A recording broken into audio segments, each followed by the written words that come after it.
લીંબડી બોગાવો નદી કિનારે આવેલ શ્રી ફૂલનાથ મહાદેવના પ્રથમ સોમવારે ભાવિ ભક્તોએ દિવ્ય દર્શનનો લાભ લીધો. 72 વર્ષ બાદ આ વખતે યોગાનુયોગ શ્રાવણ મહિનો સોમવારે શરૂ અને સોમવારે પૂરો થશે.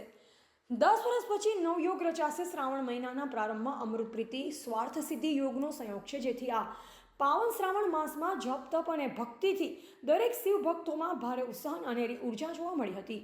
આ પાવન શ્રાવણ માસ દરમિયાન ભોળાનાથને બિલીપત્ર, અબીલ, ગુલાલ, દૂધ અને ગંગાજળ વગેરેથી અભિષેક કરાવવામાં આવે છે.